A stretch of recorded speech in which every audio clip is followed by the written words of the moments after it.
Welcome to the Improving Development Evaluation Podcast. I'm your host, David Wand, and welcome to Season 2. This is a trailer where we're going to talk a little bit about some of the changes and difference in focus that we're going to do in Season 2. And I first of all want to apologize to the listeners out there where I had said two things, that we were going to cover 12 episodes. What I meant was 12 projects in Season 1, when actually we only managed to cover 8 projects. And I apologize for that. And I also indicated that we would try to start Season 2 in September, but there's been a few delays due to, economic circumstances. So I am now finally getting in gear for Season 2. So I thought I would give you some details about how we've changed it a bit for Season 2. And those changes are in just brief point form, and then I'll go into more detail. First of all, I just want to reiterate for those who aren't familiar with the podcast and haven't been following it, the focus of this podcast is to expose those projects funded by the Government of Canada, which is in the hundreds of millions of dollars, if not billions, that are funding organizations to deliver services in developing countries that are making claims of development outcomes. So we're not interested in looking at charity projects, and there's a lot of charity projects out there. For example, money being sent by the Government of Canada through non-governmental organizations to, for example, pay school fees for children in Africa. That's a charity. They don't care after they pay for their school fees. Everybody goes home. We're not interested in looking at those projects. We're also not interested at looking at other projects that are also vital and very important, and that is emergency funding. I like to call it emergency. People call it humanitarian. It drives me crazy because when they say that, what do they mean? So this is money that's going overseas to keep people alive in emergency situations, like in refugee camps, for food, water, clothing, shelter, medical care, emergency medical care. That's fine too. That's really important, but that is not the focus of this podcast. The focus of this podcast is to expose those projects that like to wave the outcome flag, and that is claiming that their project services are achieving these outcomes. And as you've noticed from Season 1, there's all sorts of projects out there where they're not properly measuring and they're not properly evaluating these project services to support that claim. So that's the focus of the podcast. So what we're going to do in Season 2 that's a little different is we're going to repeatedly relate the flaws in these performance measurement frameworks that the Government of Canada requires before they fund these projects for services delivered overseas. We're going to connect those flaws to the Development Assistance Committee, DAC evaluation criteria. And for those who are familiar with it, if you Google OECD DAC criteria, you'll notice they come up with 6 criteria to properly evaluate a project. And those 6 are 1, relevance, 2, coherence, 3, effectiveness, 4, efficiency, 5, impact, and 6, sustainability. But for my podcast, I've kind of done a brief review, and we really are only looking at 3 of those 6 that keep coming up because in the trailer for Season 1, I identified 5 problem areas. And those 5 problem areas for these performance measurement frameworks fall into 3 areas under the DAC criteria. And they are 1, relevance, 2, coherence, and 3, impact. So we're going to be looking at in detail how the performance measurement frameworks fall into those 3 problem areas related to the DAC criteria.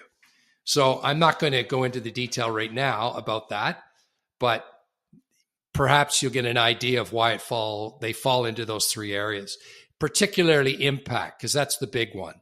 Because the impact definition is basically claiming that the project services and not other factors are indeed responsible for achieving the outcomes. and that the project beneficiaries who show up to these services don't figure it out on their own through YouTube or talking to colleagues or whatever. They actually have learned the outcomes from the project, i.e., impact. The second thing I'd like to talk about that we're doing differently in season 2 is, despite the fact that I'm Canadian, Canadians get access to information requests on U.S. Agency for International Development projects, USAID projects. So that's pretty cool. So I'm going to expand to the USAID projects. And it took me a while, but a colleague down in the States told me through an evaluation group that the key magical word is activity MEL plan. So that's an activity, monitoring, evaluation, learning plan. That's the document that is equivalent to a Canadian performance measurement framework. So what we're going to try to do now is get some activity MEL plans for projects through an access to information request in the United States. I already sent a couple of months ago an annual report from one organization that received $5 million from the United States government, according to their annual report. So I sent it to USAID and I said, here's the annual report, $5 million. Give me the activity MEL plan or MEL plans, plural, that falls under this $5 million. They took about 2 months. They got back to me and then they said, we can't find any activity MEL plan for this $5 million. So I then sent back and I said, well, if you can't find it, can you tell me where this money is coming from? And that was about a month ago. And they said, by the end of October, they said they'd get back to me on, first of all, finding where the money came from, and hopefully, secondly, giving me the corresponding activity MEL plans so that I can go through them and do the same thing that we did in season 1 and see if any of the outcome indicators don't smell right. So that's another thing we're going to be doing. And number 3, the format changes. Instead of just doing 2 parts, where part 1, I describe the project, and then in part 2, we go through all the outcome indicators with evaluation experts. 2 different changes there. I'm going to combine parts 1 and part 2, which hopefully will lead to me covering more projects in season 2. And also, I've dropped evaluation experts because it's basically the same issue. So that's what I'm going to do there, just do it by myself. However, since I have an ambush mentality, if you haven't noticed on this podcast, where we're trying to confront organizations that are waving this outcome flag when they should be burning it because they really aren't measuring the outcomes, and they're either doing this fraudulently and knowingly, or they like to claim, oh, we don't have the money to do it properly, or we don't have the technical expertise, which is another excuse they make.